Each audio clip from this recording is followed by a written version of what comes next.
I'm James Fadiman. On this program and on the 6 which follow, we will be exploring the world of drugs, the complex issues raised by drugs in our society, and particularly the rising concern with drug use among children in elementary and junior high schools. Now you may say, this doesn't concern me, or my children, or my community, but this is less and less true. We found that if you ask any child in this age range, do you know other children who are using drugs? The answer is usually yes. This was not true several years ago. The change has been sudden, swift, and dramatic. Now there are a host of attitudes, points of view, and information that we're all exposed to on this subject.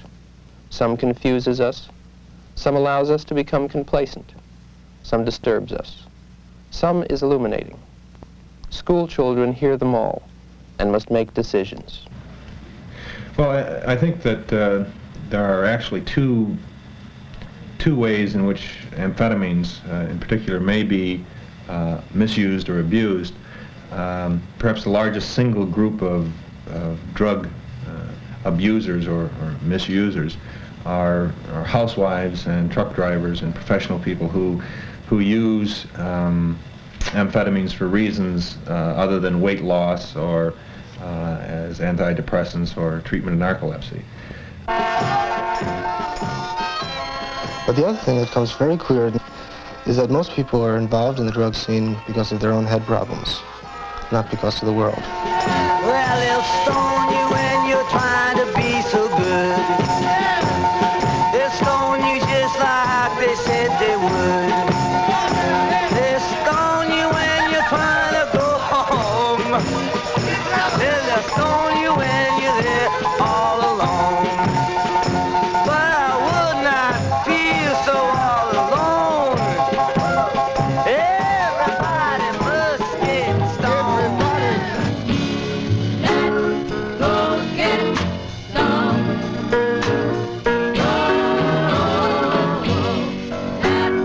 Go get stoned. Now wait a minute. You know my baby, she won't let me in. I've got a feel this. I'm gonna buy myself a bottle of gin, and then I'm gonna call my buddy on the telephone and say,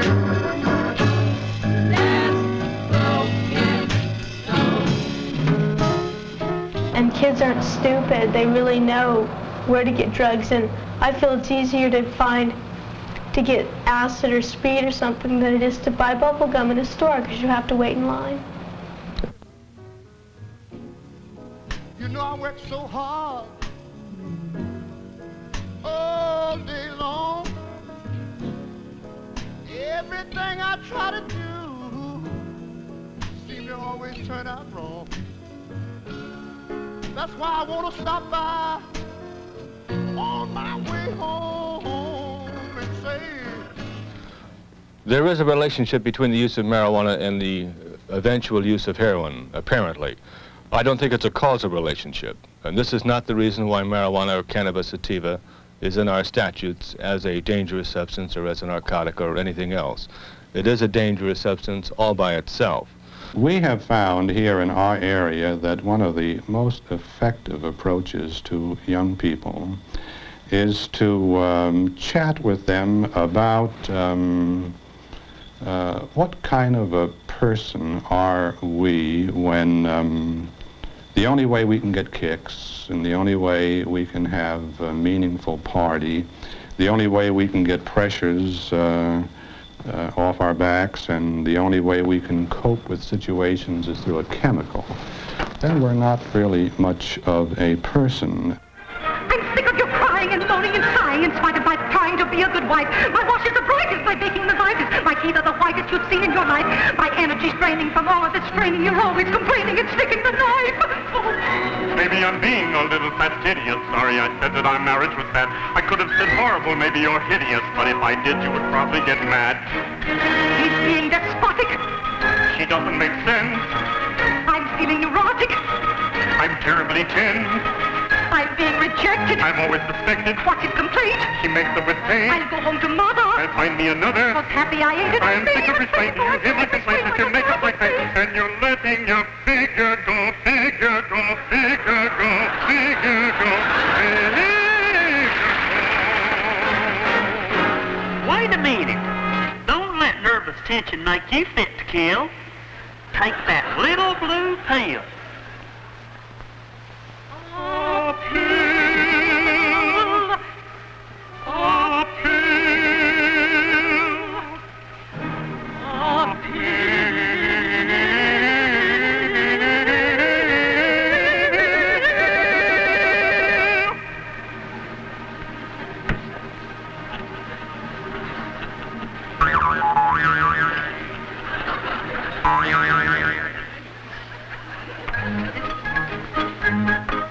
My headache is clearing, my nerves disappearing, my tension is easing, I find you more pleasing. I'm losing my tension, my fists are unclenching, I'm living to live with and no longer am.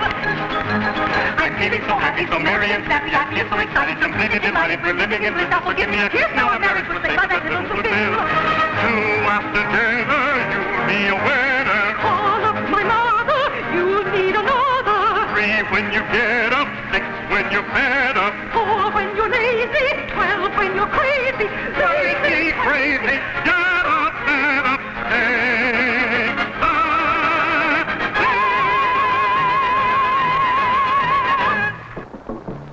It's stimulating, mind expanding, safer to use than alcohol. It's the in thing, the hula hoop of the jet generation, and as much a part of growing up as smoking corn silk behind the back fence. Such are the myths concerning marijuana. Myths that lull thousands of young people into experimenting with the noxious weed. The facts are otherwise. Marijuana is an intoxicating, mind-muddling drug. Its use can lead to abnormal behavior, to psychological dependence, and to abuse of other drugs. The human brain, after all, is made for thinking, not fumigating.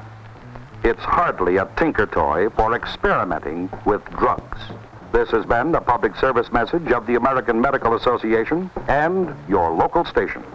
I think a joint's a little bit more strong than a martini because, well, some people a martini can really throw them flying, but a joint usually always takes you high, gets you high, and a martini, you just feel a little bit better. You don't really get to the point where you can't drive a car or anything. A lot of doctors, they recommend like a glass of wine or a small drink when you come home to relax you, but marijuana does a little more than just relax you, I think. One joint wouldn't do all that much unless it was pretty powerful, but I think if you just want to relax a little bit, that's why a lot of people smoke. Just to relax themselves a little bit. I don't say if you're disgusted, go home and get stoned, That's not the idea. But I think some people drink socially, they call it, but I think a lot of adults drink just because drinks are going around. Really not much different than teenagers. I don't think so. Today's program will look at the pervasive drug influences in today's America with comments by experts on aspects of the drug problem. Later programs will look at the role of drugs in other cultures and the pharmacology of specific drugs. We will see how children are exposed to drugs at an early age. We will observe a series of dialogues between teachers, children, and consultants. 2 communities' responses to the issues will be presented. Finally, we will see children and adults working together to better understand each other and consider alternatives to drug experimentation. Let us begin now with a key statement by Dr. Joel Fort, former drug consultant to the World Health Organization, former director of the Council on Alcoholism for Alameda County, and presently lecturer in the School of Social Welfare at the University of California at Berkeley. First of all, we live in a drug-ridden or drug-saturated society where people are taught from infancy to use a wide variety of mind-altering drugs. And older people, like many younger people, have conformed to the pressures the massive advertising and promotion and distribution of certain drugs, the glorification of certain other drugs such as marijuana and LSD by the mass media, politicians, and drug policemen, the desire to find or at least to seek escape, relaxation, sometimes feeling, with many people essentially not being able to feel anything, a sense of socializing with other people is certainly involved, going along with the crowd. Again, I think we're taught that we cannot have a good time, cannot find happiness or significance in life without depending on one or more mind-altering drugs. People don't have parties without drugs. The cocktail party, of course, being the most common group drug experience in American society. And they have accepted, in essence, I think as a summary answer to the question, the adult world and an increasing number of young people as well have accepted and are living the industrial slogan of better living through chemistry. A study by the Stanford Research Institute indicates that the average middle-class home contains about 30 medications. Half of these are prescribed on the advice of medical doctors. Most of the rest are self-prescribed, bought on the advice of friends, or through advertising. Pharmaceutical products are big business, about $8 billion worth in 1967. It is an industry that grows on vigorous research and new product development. 7 out of 10 prescriptions written today are for drugs that were unknown 15 years ago. Advertising is essential to the drug manufacturer. One major stream of advertising is to the 265,000 MDs who write prescriptions. Here is the accumulation of 1 week's mail to a psychiatrist, a gynecologist, and a pediatrician. MDs receive an average of 8,000 pieces of advertising, samples, and brochures a year. For the rest of us, advertising teaches, directs, and channels our uncertainties about illness, medication, and mood-changing drugs into specific products to buy. In the first version of this program, several television commercials were seen. One for a national brand of wine, one for a headache remedy, and one for a tablet good for headaches, stomach upset, colds, etc. All of the companies involved later withdrew their permissions. In point of fact, all but one of the numerous companies we contacted were unwilling to have their commercials viewed in the context of this program. Many told us that they felt it was inappropriate to have their product seen as part of a drug-using culture. It is clear, however, that some drug advertisers describe their products in such glowing terms that our children begin to associate adult drug use with magical properties of mood change, instant relief, and other all-pervasive effects. The corporations who were unwilling to air their television commercials were companies selling beer, wine, coffee, aspirin-related products, cold pills, and medications for children. For the next few days, notice these products and notice how they are advertised. Consider what attitudes your children are learning. Obviously, diseases have been checked. Life has been extended and living conditions have been improved through the use of drugs. But the basic message of these and other advertisements is that the quality of life can be improved through drugs. It would appear that we are living in a drug-conscious and a drug-using society.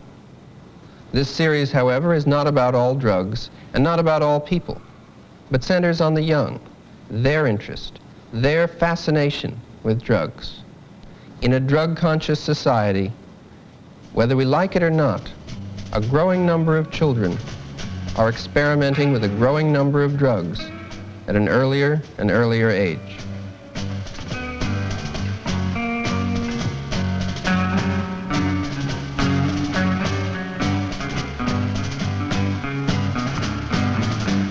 One pill makes you larger and one pill makes you small, and the ones that mother gives you don't do anything at all.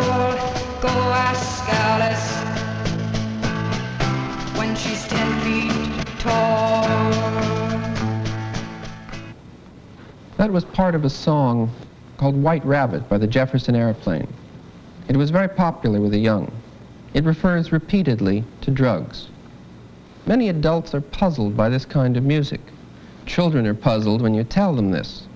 It is simply another reflection of the growing interest in drugs among the young. Why this interest? There are many kinds of answers.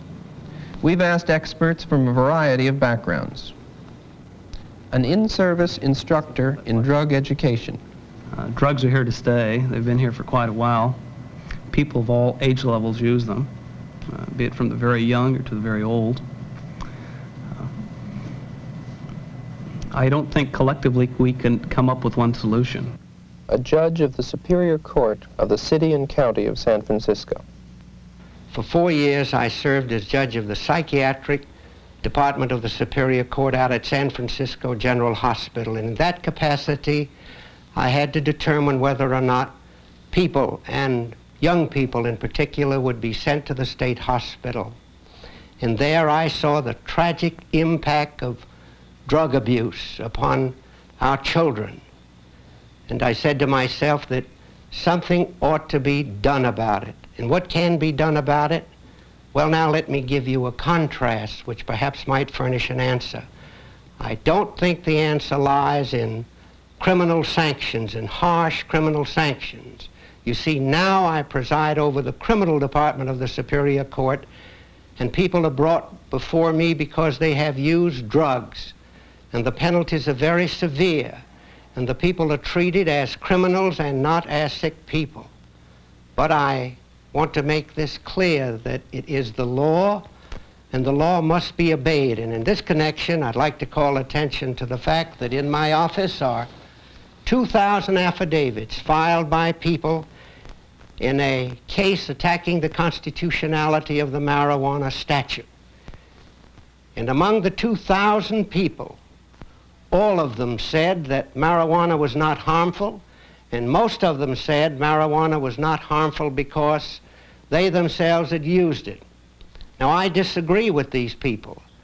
I think that marijuana is harmful, psychologically harmful, and I do not believe that marijuana should be legalized. But what causes me a shock, if I may say so, is that 2,000 people, in effect, have indicated that they have violated the law.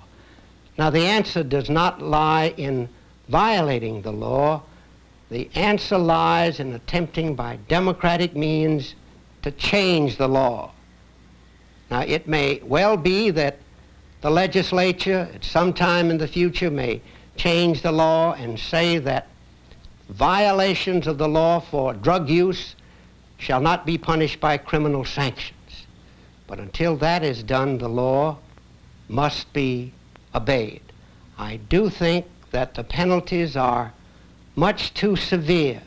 I do not think, for example, that a person who uses a drug should be treated as the same type of criminal, that is, the man who takes a gun and robs someone, or the man who kills, or the man who steals. A child psychiatrist. Stimulation. We know that some of the drugs taken are simply for the hallucinogenic effect. They can take downers or uppers or middlers. In any case, the need for stimulation, sensory stimulation, is obviously manifest in their non-drug behavior. And this is found in the music, in the dress, in the clothing, in the bazaar. It's almost as if one were sensory hungry, and that the hunger somehow in suburbia was not met. And it is my very definite opinion that until we find modalities of stimulating the young mind and body within either the school setting or in the community, where they can feel a part of something, where something has meaning, where there's feedback from, say, adult to youth and youth to adult, that we're going to be missing the boat in any educational program. Where did this need for stimulation come from? And remember the key word, stimulation, which is opposite to boredom. And if there's any common phrase used as to why youngsters are taking drugs or doing the more bizarre or way out things, it is that they are bored. An amphetamine researcher. Well, if you're talking about the use of amphetamines intravenously, I think there are two drug effects which are important. Number one is the immediate effect of the drug, that is the flash or the rush, which is in many ways similar to a total body orgasm. And a lot of people who use amphetamines use them primarily for the flash or rush, or this very delightful feeling that one initially has. Secondly, there's a long-range stimulative effect where one feels euphoric, very confident of his abilities. He feels that he's able to think very quickly, that he's very perceptive. In some cases, if used over a long period of time, the amphetamines become almost psychedelic in effect. And finally, there's the kind of lifestyle that one gets caught up in, namely the total involvement in using and procuring amphetamines, and in a sense, his life becomes very similar to the kind of life that a heroin addict leads. That he is totally consumed with the use and obtaining of drugs, and his friends are involved in the drug scene, and there's a certain excitement and challenge about that whole scene that is very attractive to some people.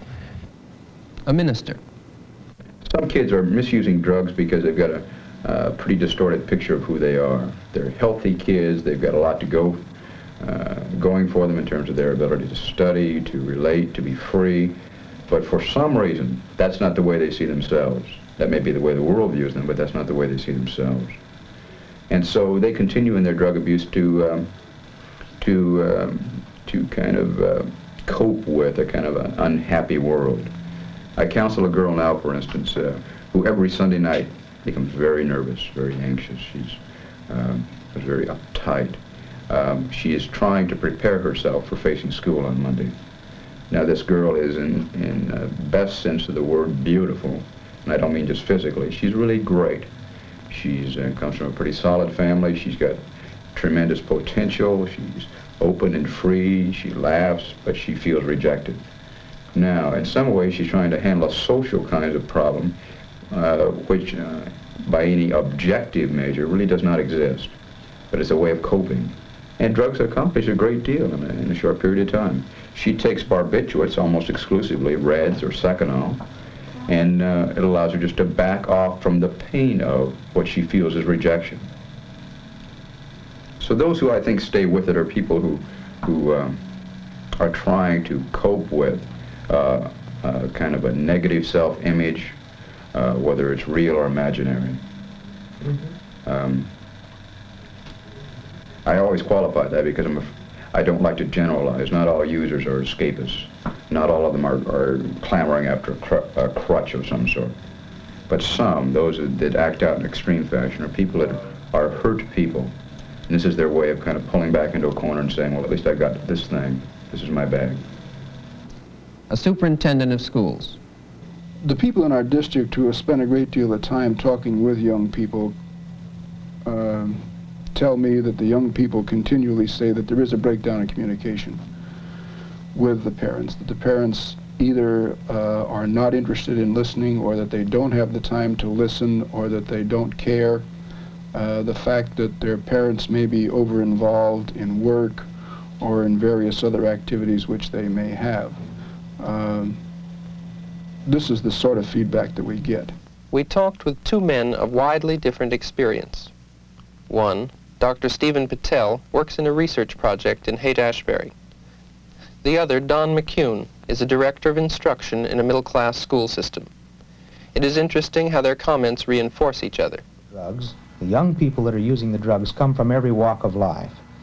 The old stereotype that only the bad kids from bad environments and bad homes are the drug users just doesn't hold true anymore. We're quite sure now that the drug problem goes through our society from one continuum to the other. Those who are economically well off, those who are economically poor, and all those in between, those who come from the good parts of town, quote, and the bad parts of town, everyone. There's no one that escapes it. They come from very diversified backgrounds, from middle-class families, lower-class families, even a number of upper-class families. Geographically, they come from all over the United States. the peer group pressure that our young people are under today, the desire to be with the group, to be one of them, is certainly a very key factor in their turning to the use of drugs. And I guess the only thing that they have in common is their failure to find some sort of identity in any previous environment that they've been in.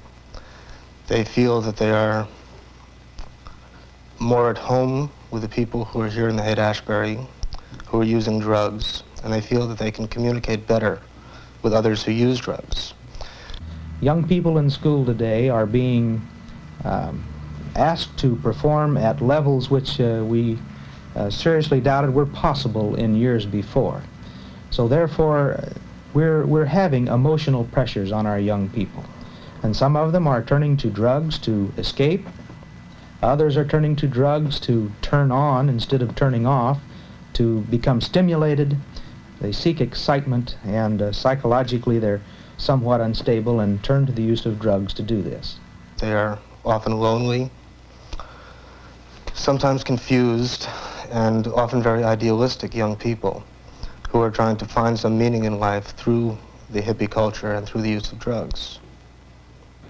Young, sensitive, bored, maladjusted, searching, or curious. Children are attracted to drug experimentation in a drug-oriented society.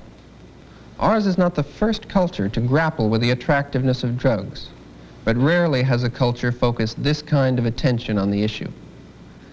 This series will look at the most basic of these issues. The children are choosing. I believe that in education, we are obligated to give these young people the knowledge so that they can make a proper decision. We know that the decisions that are being made by young people are made when we're not there to help them. So therefore, we must prepare them to make these decisions. And if we believe in education, then we must believe in knowledge, and the knowledge that helps them make these decisions. Now if you're tired or a fist lying down, can't seem to catch a beat off the ground, maybe you ought to try a little bit of LSD. Only if you want to shake your head and rattle your brain, make you act just a bit insane, give you all the psychic energy you need. Eat flowers and kiss babies,